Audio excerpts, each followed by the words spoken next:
નમસ્કાર વિદ્યાર્થી મિત્રો, ધોરણ 8 વિષય ગુજરાતી પાઠ 10 અધ્યાય. લેખક છે તેના સ્વામી સચ્ચિદાનંદ, અને સ્વામી સચ્ચિદાનંદનો જન્મ 1912માં થયો હતો. અઢિયાના પાઠ એ આત્મકથા છે. સૌથી પહેલા આપણે એની શીર્ષક સમજીએ. શીર્ષક એટલે કે પાઠનું નામ, એનું મથાળું તો અઢી આના. હવે પહેલાંના સમયમાં એમ કે આનાનું ચલણ હતું, એક આનું, બે આના, બરાબર, અઢી આના, ત્રણ આના, પાંચ આના, એવા આનાનું ચલણ હતું. જેમ અત્યારે રૂપિયાનું ચલણ છે, 1 રૂપિયો, 2 રૂપિયા, 5 રૂપિયા, 10 રૂપિયા, 20 રૂપિયા, 50 રૂપિયા, એ રીતે પહેલાંના સમયમાં જે આનાનું ચલણ હતું. પછી 5 પૈસા, 10 પૈસા, 20 પૈસા, વીસ્યું જેને કહેવાતું 20 પૈસા, 25 પૈસા, 50 પૈસા, એનું ચલણ એમ કે ચાલુ હતું. અત્યારે એ બધાનું ચલણ છે નહીં, માત્ર રૂપિયાનું ચલણ છે. એટલે કે આ પાઠ અઢી આના પાઠ સ્વામી સચ્ચિદાનંદે લખેલું છે. જે સમયે અઢી આનાનું ચલણ હતું ત્યારે લખ્યો હતો. હવે અઢી આના મિત્રો એનો અર્થ આપણને સમજી ગયો કે આના એટલે કે પૈસા, બરાબર, અને અઢી આના. હવે પાઠનું જે શીર્ષક છે અઢી આના, આપણે પાઠ સમજીશું ત્યારે ખબર પડશે કે આ અઢી આના પાઠ છે એ શીર્ષક યોગ્ય છે, કારણ કે એ પાઠમાં આનાની અઢી આનાની વાત કરેલી છે, બરાબર. તો સૌ પ્રથમ આપણે એમ કે લેખક પરિચય મેળવી લઈએ. તો સ્વામી સચ્ચિદાનંદ એમ કે પાટણ જિલ્લાના સમી તાલુકાના મુજપુર ગામના એ વતની હતા. એમનું વતન એમ કે મુજપુર હતું, અને એમને એમ કે તેઓ આપણા આધુનિક યુગના ક્રાંતિકારી વિચારો ધરાવનાર સંન્યાસી હતા. અને મારા અનુભવો, વિદેશ યાત્રાના પ્રેરક પ્રસંગો, ધર્મ, ચાલો અભિગમ બદલીએ, છેલ્લી ટ્રેન વગેરે પુસ્તકોમાં સમાજ, રાષ્ટ્ર અને માનવ કલ્યાણના પુરસ્કર્તા આ જીવન ચિંતકના સ્પષ્ટ અને નિડર વિચારો વેધકતાથી રજૂ થયા છે. હવે આ પાઠમાં શું કહેવામાં આવ્યું છે તો બીજા ફકરામાં એ આપ્યું હોય તો જો, આત્મકથાના આ અંશમાં વિદ્યાભ્યાસ એટલે કે આગળ ભણવા માટે, અભ્યાસ કરવા માટે લેખકની લગ્ની અને એ માટે એમને કરેલી મથામણ અને વેઠેલી મુશ્કેલીઓનો પ્રેરણાદાયી ચિતાર રજૂ થયો છે. એટલે કે એમને ભણવા માટે જે મુશ્કેલી પડી એ આ પાઠમાં રજૂ થઈ છે. જિજ્ઞાસા પ્રેરક પ્રસંગ કથન અને સંઘર્ષજન્ય પરિસ્થિતિ નિરૂપણને રોચક બનાવે છે. હવે એમ કે આપણે પાઠની વિસ્તૃત ચર્ચા કરીએ. વિદ્યાર્થી મિત્રો, તમે પણ તમારી ચોપડી ખોલો અને ધ્યાન રાખો. એટલે કે ચોપડી તો આપણે લેંગ્વેજ ભાષા ભણવી હોય તો આપણે ચોપડી સાથે રાખવી પડે. તો વિદ્યાર્થી મિત્રો, ચોપડી એમ કે તમે સાથે રાખો, ખોલો અને ધ્યાન રાખો. ચલો હવે પાઠની વિસ્તૃત ચર્ચા કરીશું. બાલ્યકાળમાં મેં પાઠશાળામાં થોડા શ્લોકો અને રુદ્રી વગેરેનું અધ્યયન કરેલું. બાલ્યકાળ એટલે બાળપણમાં. મેં એટલે કે લેખકે પાઠશાળામાં એટલે કે જ્યારે તેઓ ભણતા હતા ત્યારે થોડા શ્લોકો અને રુદ્રી એટલે કે મંત્રોનું એમ કે એમને અધ્યયન એટલે કે અભ્યાસ કરેલો છે. એટલે કે જ્યારે બાળપણમાં લેખક ભણતા હતા ત્યારે એમને થોડા શ્લોકો અને મંત્રોનો એમ કે અભ્યાસ કર્યો હતો. પણ વ્યાકરણ વિશે કશું જાણવું નહીં.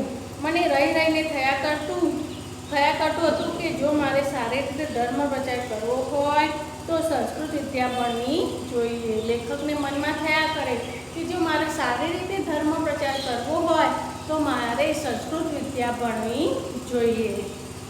મારી 23 વર્ષની ઉંમર થઈ હતી અને હું હવે મને પોતાના ભણવા માટે ઘણી મોટી ઉંમરનો માનતો હતો. લેખકની ઉંમર એ 23 વર્ષની થઈ હતી અને આગળ ભણવા માટે એ પોતાને મોટી ઉંમરના માનતા હતા. સુરપુરાના 1 મહિનાના નિવાસ દરમિયાન અધ્યયન કરવાના મારા વિચારો પાકા થયા. ત્યારે સુરપુરામાં નિવાસ કર્યો એટલે કે 1 મહિનો એ રહ્યા. હવે એ સુરપુરામાં તેઓ 1 મહિનો રહ્યા ત્યારે એમનો જે અધ્યયન કરવાનો વિચાર હતો એ એમથી પાકો થયો એટલે કે દ્રઢ થયો. મારી ઈચ્છા હતી કે હું 1-2 વર્ષ થોડું વ્યાકરણ શીખી લઉં. લેખકને એવી ઈચ્છા હતી કે હું 1-2 વર્ષ વ્યાકરણ શીખી લઉં. સંસ્કૃત લોકોને સમજી શકું એટલે બસ મેં સુરપુરામાંથી જ સીધા મથુરા વૃંદાવન જવાનું નક્કી કર્યું. લેખકને એમ કે હું થોડા સંસ્કૃત લોકો એમ કે સમજી લઉં તો એમ કે મારા માટે બસ છે. એટલે લેખકે સુરપુરામાંથી જ સીધા એમ કે મથુરા અને વૃંદાવન જવાનું નક્કી કરે છે. મને વિદાય આપવા આખું ગામ હિલેડે ચડ્યું હતું. હવે મને વિદાય આપવા એટલે કે લેખક અભ્યાસ માટે મથુરા વૃંદાવન જવાના હતા. તેથી એમને વિદાય આપવા માટે આખું ગામ હિલોળે ચડ્યું હતું. હિલોળે ચડવું એ રૂઢિપ્રયોગ છે. એટલે ચડવું એટલે કે ઉત્સાહ આનંદમાં આવી જવું. એટલે કે બધા જ આનંદથી એમને વિદાય આપી રહ્યા હતા, ઉત્સાહથી વિદાય આપી રહ્યા હતા. સૌની આંખોમાં અશ્રુ હતા. અશ્રુ એટલે કે આંસુ એટલે કે એ સ્વામી સચ્ચિદાનંદ ત્યાંથી વિદાય લે છે એટલે લોકોને દુઃખ થાય છે. એટલે કે એમની આંખો આંસુથી ભીની થઈ હતી. દર વર્ષે અહીંયા આવવાનું એવો સૌનો આગ્રહ હતો અને દર વર્ષે તેઓ એમને થોડા દિવસ માટે આ સુરપુરા ગામમાં આવે એવો એમનો આગ્રહ હતો. એટલે કે એમનો એમ કે એવું હતું કે એવો સુરપુરામાં આવી અને રહે. ધર્મના નામે અસંખ્ય લોકોએ અસંખ્ય અણગમા ઊભા કર્યા હોવા છતાં આજે પણ જો કોઈ નિષ્પૃહ વ્યક્તિ ગામમાં આવી જાય તો લોકો ભાવ વિભોર થઈ જતા હતા. હવે ધર્મના નામે અસંખ્ય એટલે કે અગણિત લોકોએ અસંખ્ય અણગમા એટલે કે આપણને ગમે નહીં તેવું એવા એમ કે અણગમા ઊભા કર્યા હતા. અને જો કોઈ નિષ્પૃહ એટલે કે કોઈ સારી વ્યક્તિ આવી જાય તો એમ કે આખું ગામ ભાવ વિભોર એટલે કે આનંદિત થઈ જતા. અનિયંત્રિત સાધુઓ તથા ભિક્ષુકો, તાંત્રિકો, જ્યોતિષીઓ વગેરે પ્રજામાં અનિશ્ચિત અને ગ્લાનિ ઉપજાવે તેવું વાતાવરણ બનાવતા છોડતા ફરતા હતા. અનિયંત્રિત એટલે કે કોઈ એના પર નિયંત્રણ હોય નહીં, કોઈ અંકુશ હોય નહીં એવા સાધુઓ, ભિક્ષુકો, તાંત્રિક એટલે કે તંત્ર વિદ્યા કરતા હોય તેઓ, જ્યોતિષીઓ એટલે કે ભવિષ્ય જોતા હોય તેઓ, એ લોકો એમ કે પ્રજામાં અનિશ્ચિત ગ્લાનિ ઉપજાવે એટલે કે નફરત ઉપજાવે એવું વાતાવરણ બનાવતા અને છોડતા હતા. જો આ બધાને વ્યવસ્થિત તથા નિશ્ચિત કરી શકાય તથા ગણિતથી ગાળીને યોગ્ય અયોગ્ય, હિત અને અહિતનો ભેદ કરી શકાય તો ધાર્મિક ક્ષેત્રમાં બહુ મોટું કાર્ય થઈ શકે તેમ છે. પણ તેવું થઈ શકે તેવું દેખાતું નથી. હવે એમ કે લેખક કે આ બધું જે છે જે સાધુઓ, ભિક્ષુકો જ્ઞાન ઉપજાવે, નફરત ઉપજાવે એવું વાતાવરણ ઊભું કરે છે તો એ લોકોને વ્યવસ્થિત આ બધાને એમ કે વ્યવસ્થિત અને નિશ્ચિત કરી શકાય. ગણિતથી ગાળી શકાય એટલે કે સારું રાખવાનું અને ખરાબ હોય એ છોડી દેવાનું. ગણિત યોગ્ય અયોગ્યનો તફાવત એમ કે સમજી શકાય અને હિત અહિતનો એમ કે ભેદ દૂર કરી શકાય તો એમ કે ધાર્મિક ક્ષેત્રમાં બહુ મોટું કામ એમ કે થઈ શકે. પણ તેવું થાય તેવું દેખાતું નથી. એટલે કે લેખક કહે છે કે જેવું અયોગ્ય, હિત અહિત એવું ધાર્મિક કાર્ય થઈ શકે એવું લેખકને દેખાતું નથી. હવે લેખક એમ કે ત્યાંથી વિદાય લે છે. ઊંઝાથી ટ્રેન દ્વારા હું રવાના થયો. ગામના લોકોએ મને 30 રૂપિયા આગ્રહ કરીને આપ્યા હતા. હવે મને લાગ્યું કે જો મારે અધ્યયન કરવું હોય તો પૈસાની જરૂર પડશે એટલે સ્પર્શ નહીં કરવાનો નિયમ ચાલી નહીં શકે. હવે લેખક શિવપુરાથી સીધા ઊંઝા જાય છે અને ઊંઝાથી એમ કે ટ્રેન દ્વારા રવાના થાય છે એટલે કે ત્યાંથી નીકળે છે. ગામ લોકોએ મને એટલે કે સ્વામી સચ્ચિદાનંદને 30 રૂપિયા આગ્રહ કરીને આપ્યા. હવે સ્વામી સચ્ચિદાનંદનો નિયમ હતો કે પૈસાને સ્પર્શ નહીં કરવું. પણ લેખકને એવું લાગે છે કે જો એમ કે અધ્યયન કરવું હોય તો પૈસાની જરૂર પડશે એટલે કે પૈસાને સ્પર્શ નહીં કરવાનો મારો નિયમ એમ કે ચાલશે નહીં. એટલે કે ગામ લોકોએ જે 30 રૂપિયા આપ્યા એ લેખક રાખી લે છે, લઈ લે છે. અજમેર રોકાઈને હું મથુરા આવ્યો.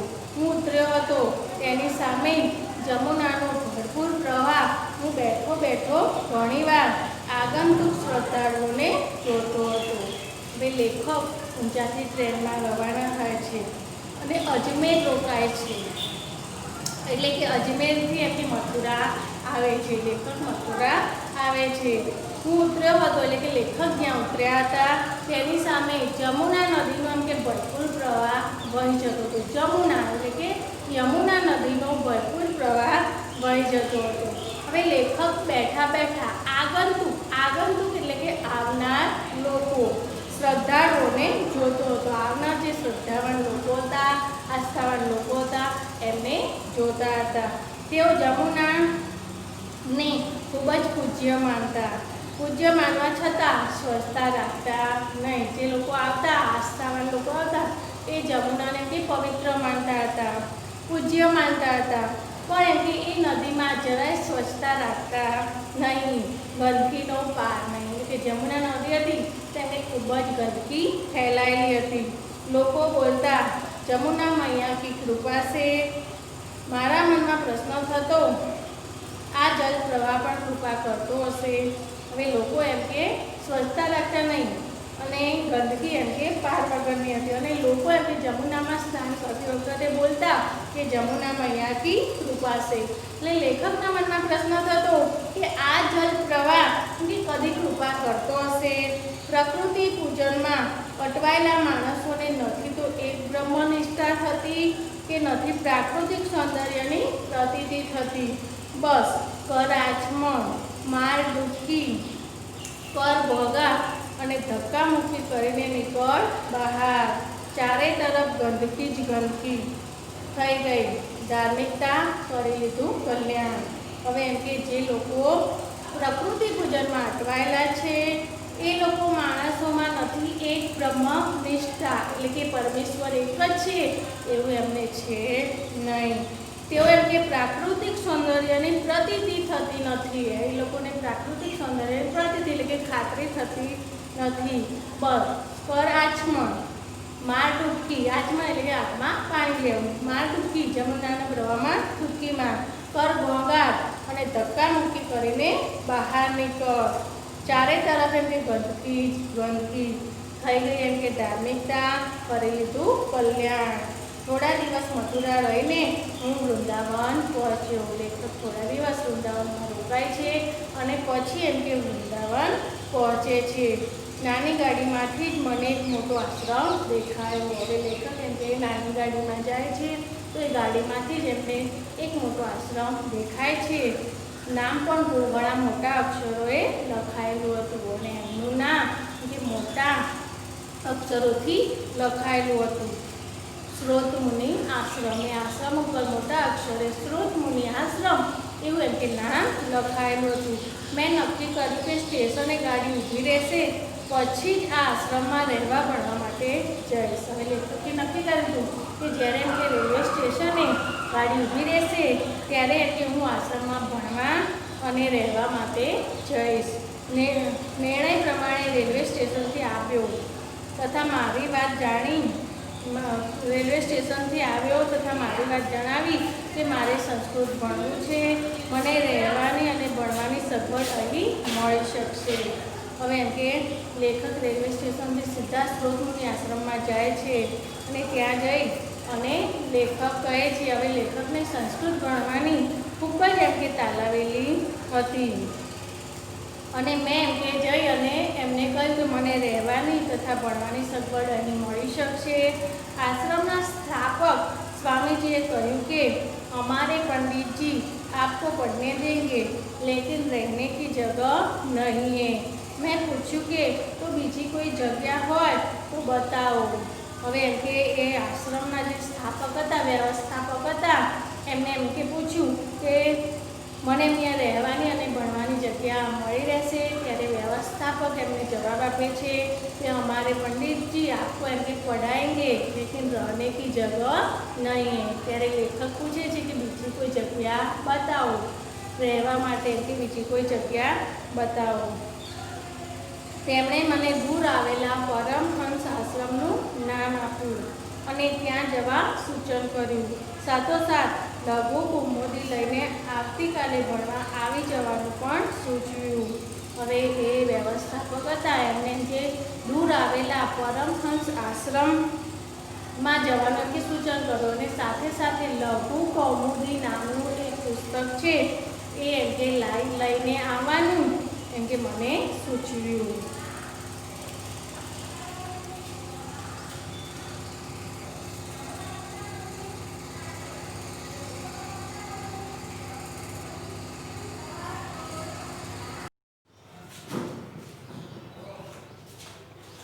હવે એમ કે જે આશ્રમના સ્થાપક હતા, વ્યવસ્થાપક, એમને લેખકને એમ કે દૂર આવેલા પરમહંસ આશ્રમ બતાવે છે અને ત્યાં જવાનું કહે છે અને સાથે સાથે સૂચના આપે છે કે લઘુ કૌમુદી નામનું પુસ્તક એમ કે લઈ અને કાલે ભણવા આવી જવાનું એમ કે સૂચવે છે. વિશાળ આશ્રમના બંધ પડેલા 50 રૂમને જોતો હું બહાર નીકળ્યો અને પરમહંસ આશ્રમ જતાં પહેલાં લઘુ કૌમુદી ખરીદી લેવા બજારમાં ગયો. હવે લેખક હોય છે વિશાળ આશ્રમના, એટલે કે બહુ જ મોટો આશ્રમ હોય છે, એના 50 રૂમને જોતો બંધ પડેલા રૂમને જોતા લેખક બહાર નીકળે છે અને પરમહંસ આશ્રમમાં જતાં પહેલાં લઘુ કૌમુદી નામનું એમ કે પુસ્તક ખરીદી લેવા લેખક બજારમાં જાય છે. ગીતા પ્રેસ ગોરખપુરની દુકાને સસ્તા તથા સારા પુસ્તકો મળતા હતા. હવે ગીતા પ્રેસ ગોરખપુરની દુકાને એમ કે સસ્તા અને સારા પુસ્તકો મળતા હતા. મેં લઘુ કૌમુદી જોઈ અને લેખક એમ કે લઘુ કૌમુદી નામનું પુસ્તક જુએ છે. તેનું મૂલ્ય 10.5 આના 10.5 આના એમ કે હતું. એટલે 10.5 આના એટલે આજના લગભગ 65 પૈસા, બરાબર. આજના 10.5 આના એટલે કે આજના 65 પૈસા હતું. મારી પાસે માત્ર 8 જ આના બચ્યા હતા. હવે એમ કે લેખક પાસે માત્ર 8 આના બચ્યા હતા. બાકીના 2.5 આના એટલે કે 15 પૈસા, આજના 15 પૈસા લાવવા ક્યાંથી? 8 આના જ હતા અને એમ કે આ 2.5 આના એમ કે લાવવા ક્યાંથી? હું નિરાશ થયો. પુસ્તક પાછું આપ્યું. સંસ્કૃત ભણવાની તીવ્રતા લાવેલી હતી. હવે શું કરવું? લગભગ 1.5 માઇલ દૂર પરમહંસ આશ્રમે પહોંચ્યો. હવે એમ કે લેખક પાસે પૂરતા પૈસા છે નહીં, 2.5 આના ખૂટે છે. એટલે લેખક એમ કે નિરાશ થઈ જાય છે અને સંસ્કૃત ભણવાની એમની તીવ્ર તાલાવેલી એટલે કે ઉત્સુકતા હતી. હવે શું કરવું? લગભગ 1.5 માઇલ એમ કે દૂર આવેલા પરમહંસ આશ્રમમાં એ પહોંચે છે. 1.5 માઇલ એટલે કે કિલોમીટરનું જેમ અંતર હોય, અંતર માપવા માટે માઇલ શબ્દ હોય, એટલે કે 1.5 માઇલ સુધી ચાલે છે અને પરમહંસ આશ્રમમાં એ પહોંચે છે. પરમહંસ આશ્રમ એટલે જેને કોઈ આશ્રમમાં સ્થાન ન મળે તેને માત્ર ઉતરવાની જગ્યા, એટલે કે જેને કોઈ પણ જગ્યાએ રહેવાની જગ્યા ન મળે એટલે કે એને માત્ર ઉતરવાની જગ્યા એમ કે પરમહંસ આશ્રમ. પાણી પીવાના કૂવા સિવાય બીજી કોઈ સગવડ નહીં. અને પાણી પીવાની એક સગવડ હતી, બીજી કોઈ સગવડ હતી નહીં. માત્ર એમ કે પાણી પીવા માટે એક કૂવો હતો, બીજી કોઈ સગવડ હતી નહીં. અન્ય ક્ષેત્રમાં ભોજન કરો અથવા ભૂખ્યા રહો. અને એમ કે અન્ય ક્ષેત્રમાં જમવા જાઓ અથવા તો ભૂખ્યા રહો, એટલે કે જમવાની વ્યવસ્થા હતી નહીં. અહીં પોતાનું પાથરણું પાથરીને સૂવો અને કૂવાનું પાણી પીવું. માત્ર એક લંગોટી લગાવીને જ રહેતા સ્વામી બીરગિરીજી તેનું સંચાલન કરતા. અને એમ કે પોતાનું પાથરણું પથરી અને સૂવો અને કૂવાનું પાણી પીવો. માત્ર એક લંગોટી લગાવીને જ રહેતા સ્વામી બીરગિરીજી એ આશ્રમનું સંચાલન કરતા હતા. માણસ બહુ જ સારા ભલાને સમજુ. મને થોડી પૂછપરછ કરીને પછી એક ખુલ્લી રવેશીમાં આસન લગાવવા કહ્યું. અને એમ કે થોડી પૂછપરછ કર્યા પછી એમ કે મને ખુલ્લી રવેશી એટલે કે ખુલ્લો ઓરડો હોય જેને છત હોય નહીં, એ રવેશીમાં એમ કે આસન લગાવવા કહ્યું. અહીં રસોડું ન હતું એટલે જમવાનો તો પ્રશ્ન જ નહોતો. હું મારું જ પાથરણું પાથરીને બેઠો અને ચિંતામાં પડી ગયો. અને લેખક એમ કે પોતાનું પાથરણું પથરી અને બેસે છે અને ચિંતામાં પડી જાય છે. હવે લેખકને કઈ ચિંતા હોય છે કે લઘુ કૌમુદી નામનું પુસ્તક ખરીદ્યું છે પણ એમની પાસે 2.5 આના ખૂટે છે, માત્ર 8 જ આના છે. એટલે લેખક એ ચિંતામાં એમ કે પડી જાય છે. આવતીકાલથી ભણવાનું શરૂ કરવું છે પણ લઘુ કૌમુદી વિના કેમ ભણાશે? 2.5 આના લાવવા ક્યાંથી? વાતાવરણ અજાણ્યું હતું, કોઈની પાસે કશી વાત કરી શકાય તેમ ન હતી. શું કરવું? કેટલોક સમય ગમગીન રહ્યા પછી ચમકારો થયો. હવે લેખક વિચારે છે કે આવતીકાલથી ભણવાનું તો શરૂ કરવાનું છે, પણ લઘુ કૌમુદી નામનું પુસ્તક નથી, ક્યાંથી લાવવું? અને અઢિયાને એમ કે ક્યાંથી લાવવા?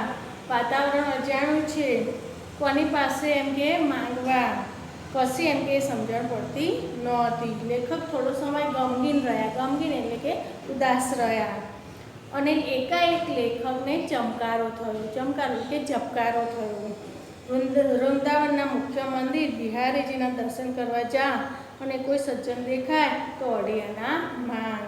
હવે એમ કે વૃંદાવનના મુખ્ય મંદિર છે બિહારીજી, ત્યાં એમ કે તું દર્શન કરવા જા અને કોઈ એમ કે સજ્જન વ્યક્તિ દેખાય તો એની પાસે એમ કે તું અઢિયાના માંગ, એમ કે તને જરૂર આપી દેશે. હવે બીરગિરીજીને કહીને હું નીકળ્યો, એટલે કે લેખક બીરગિરીજીને કહીને નીકળ્યા કે પાછા વૃંદાવન જવા. સામે આવતી પ્રત્યેક વ્યક્તિને હું આશા અને લાચારી ભરી દ્રષ્ટિથી જોતો.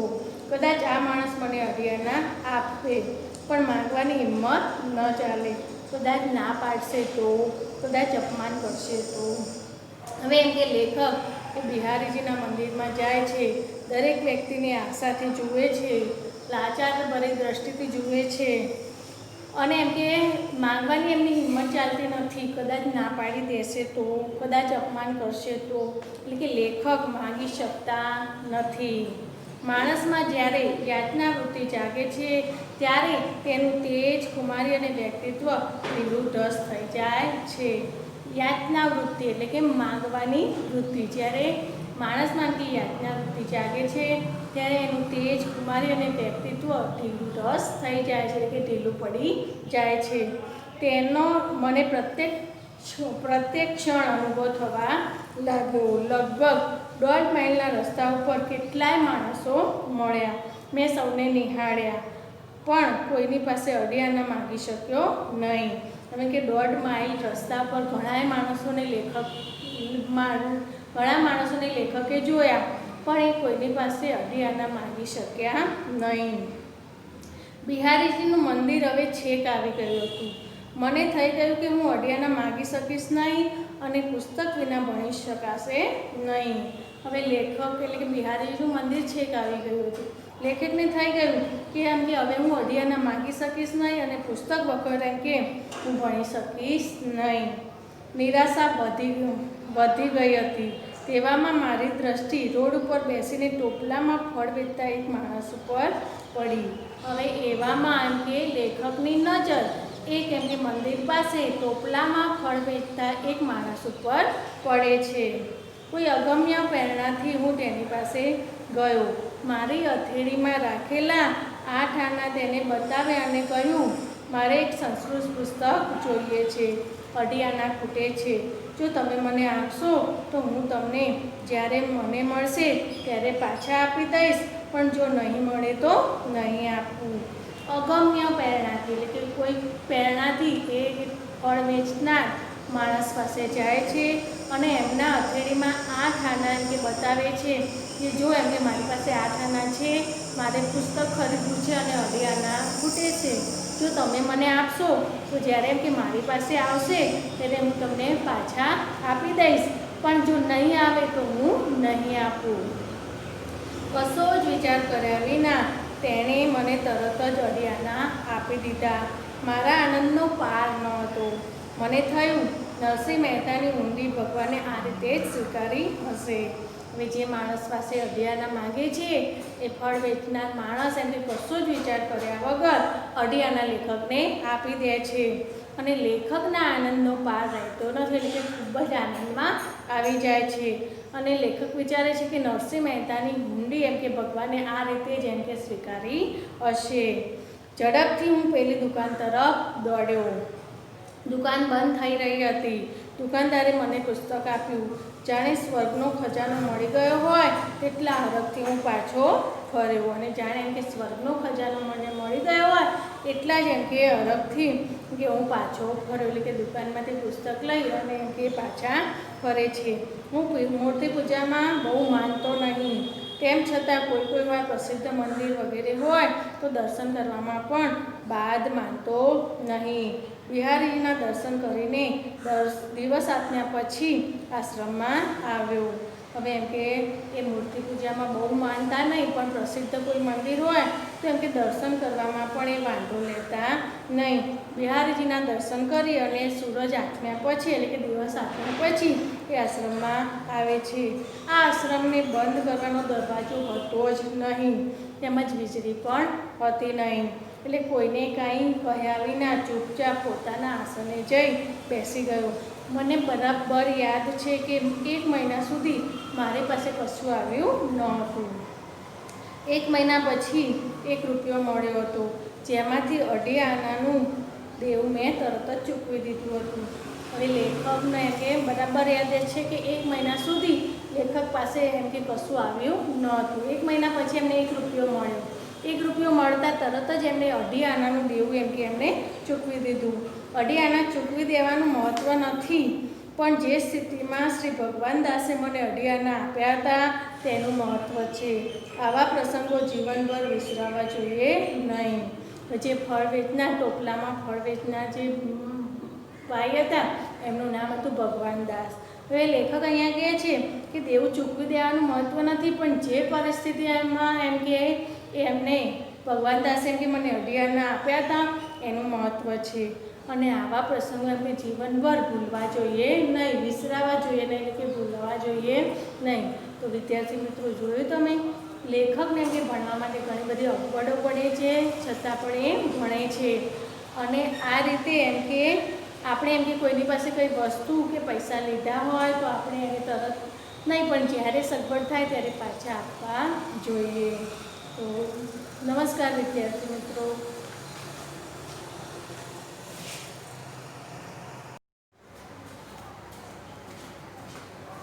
નમસ્કાર વિદ્યાર્થી મિત્રો. ધોરણ 8 પાઠ 10 2.5 આના આજે આપણે 3-4 વાક્યના જે પ્રશ્નો છે એની ચર્ચા કરીશું. તો જોઈએ અહીંયા પ્રશ્ન. પહેલો પ્રશ્ન છે કે લેખકને અધ્યયન માટે શી મુશ્કેલીઓ વેઠી.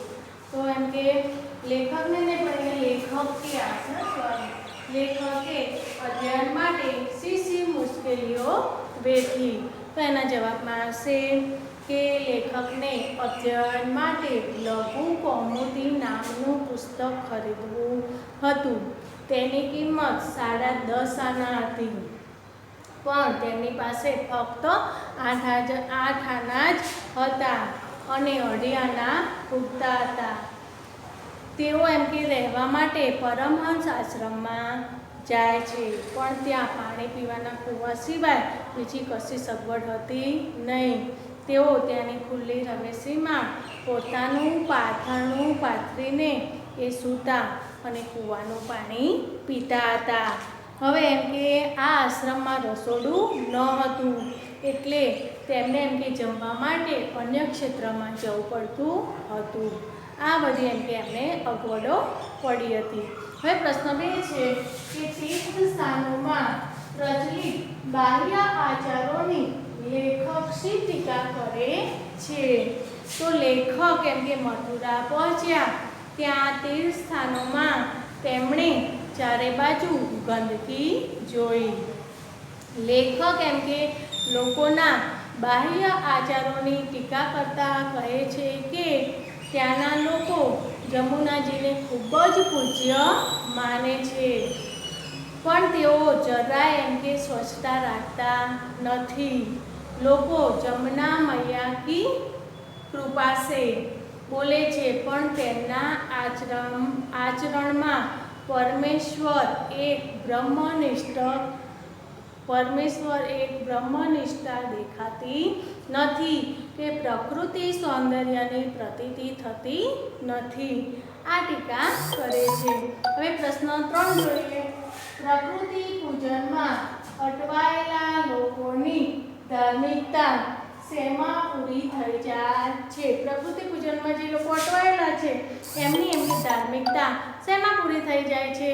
તો જવાબ જોઈએ કે પ્રકૃતિ પૂજનમાં અટવાયેલા લોકોની ધાર્મિકતા કેવળ આ બધામાં જ પૂરી થઈ જાય છે.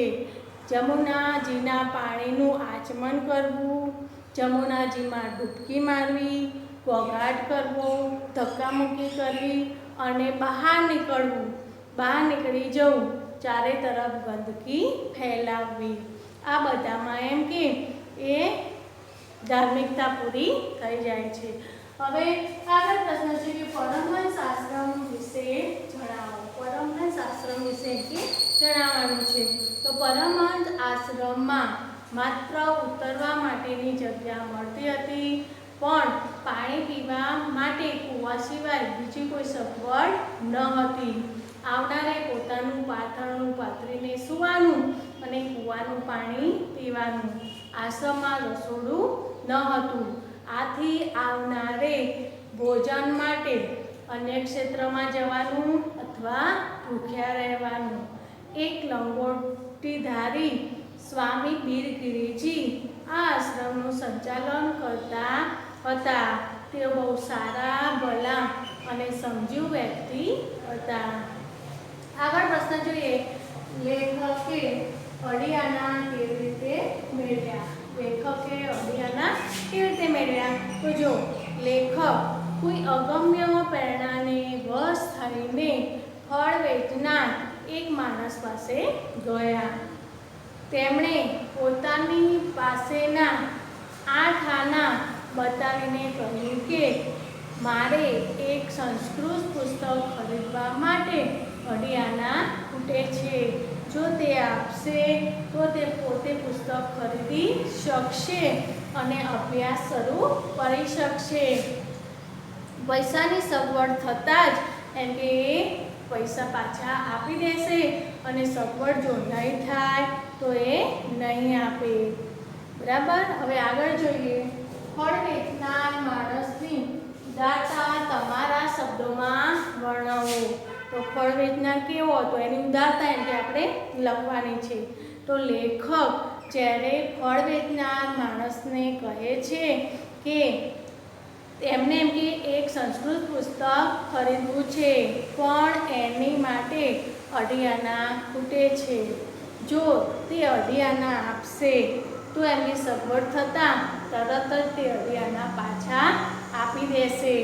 ફળ વેચનાર માણસે કશું જ વિચાર કર્યા વગર તરત જ લેખકના હાથમાં એમ કે અડિયાના આપી દે છે. આ રીતે આ પ્રસંગથી ફળ વેચનારની ઉદારતાના દર્શન થાય છે.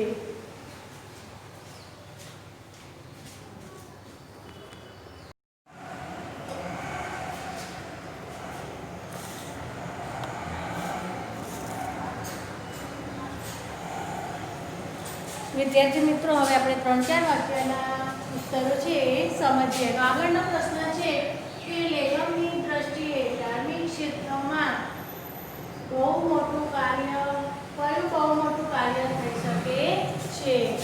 તો વિદ્યાર્થી મિત્રો, કે લેખકની દ્રષ્ટિએ અગણિત સાધુઓ, ભિક્ષુકો, યાંત્રિકો, જ્યોતિષીઓ વગેરે લોકોમાં અસ્થિર અને ગ્લાનિ ઉપજાવે તેવું વાતાવરણનું નિર્માણ કરતા હોય છે. એ બધાને વ્યવસ્થિત તથા નિશ્ચિત કરી શકીએ, તેમજ યોગ્ય અયોગ્ય અને હિત અહિતનો ભેદ દર્શાવી શકીએ તો ધાર્મિકતામાં બહુ મોટું કાર્ય થઈ શકે તેમ છે. હવે આગળનો પ્રશ્ન જોઈએ કે આ પાઠમાંથી આપણને શું શીખવાનું મળે છે?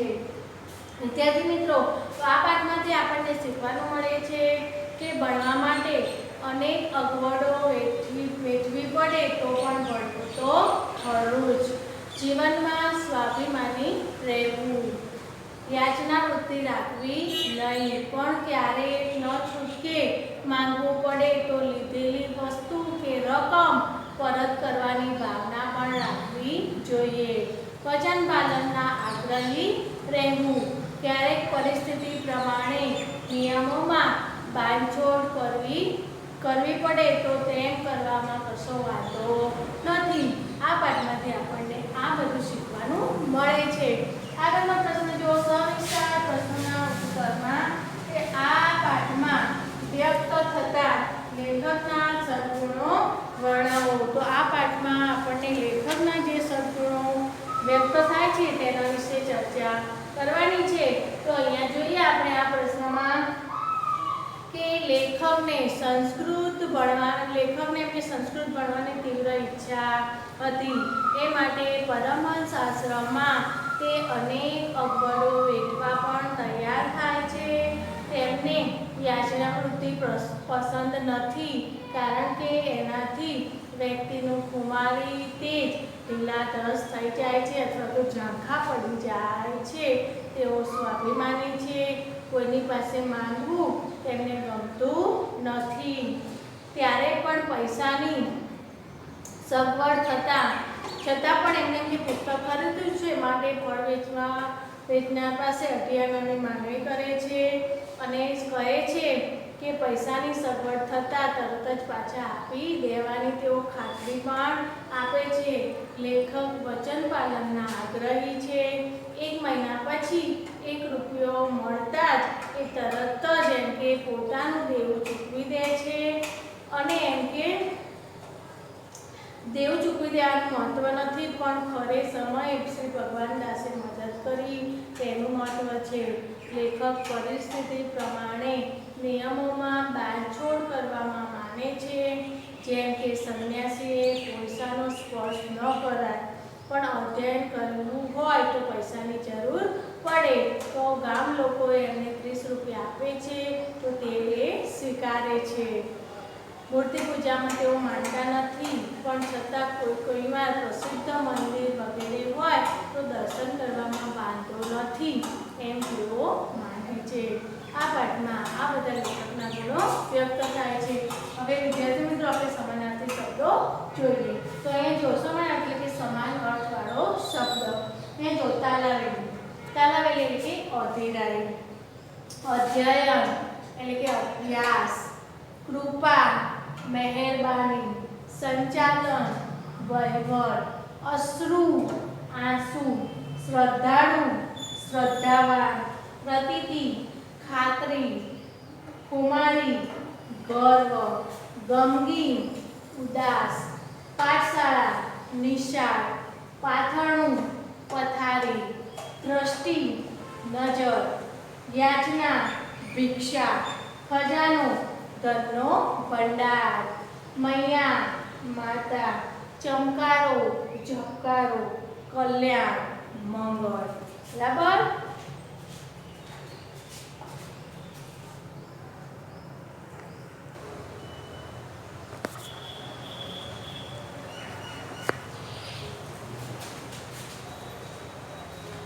હવે આપણે વિરોધી શબ્દો જોઈશું વિદ્યાર્થી મિત્રો. એમાં જુઓ હિત એનો વિરોધી થશે અહિત, મંગળ અમંગળ, વ્યવસ્થા અવ્યવસ્થા, ગંદકી સ્વચ્છતા, ધર્મ અધર્મ, અજાણ્યું જાણીતું, સસ્તું મોંઘું, સ્વર્ગ નર, યોગ્ય અયોગ્ય, આશા નિરાશા, માન અપમાન, સગવડ અગવડ, સ્વીકાર અસ્વીકાર, સજ્જન દુર્જન, હરખ સુખ. હવે વિદ્યાર્થી મિત્રો શબ્દ સૌ માટે એક શબ્દ. એમાં જો આશા આકાંક્ષા વગરનું, જેને કશું મેળવવાની ઈચ્છા ન હોય એવી વ્યક્તિ, તો એને આપણે કહીશું નિસ્પૃહ. નિસ્પૃહ 2 ટપકા વચ્ચે આવશે જો પછી. તંત્ર વિદ્યાને અનુસરનાર વ્યક્તિ, તો એનો જવાબ આવશે તાંત્રિક. પથારી સૂવા માટેનું બિછાનું, તો એનો જવાબ આવશે પાથરણું. અધ્યયન કરવાનું સ્થળ, જવાબ છે પાઠશાળા. બાળપણનો સમય, તો બાલ્યકાળ. તો વિદ્યાર્થી મિત્રો આ સિવાયનું વિકલ્પો, ટૂંકા પ્રશ્નો, જોડણી સુધારો, બીજું બધું જે નાનું છે ધ્વનિઓ સુધી પાઠમાં ભેગી કરો, એ બધું જ રૂઢિપ્રયોગ એ બધું જ આપણે તૈયાર કરવાનું છે. એસાઇનમેન્ટમાંથી આ પાઠ પણ લખી દેવો. નમસ્કાર.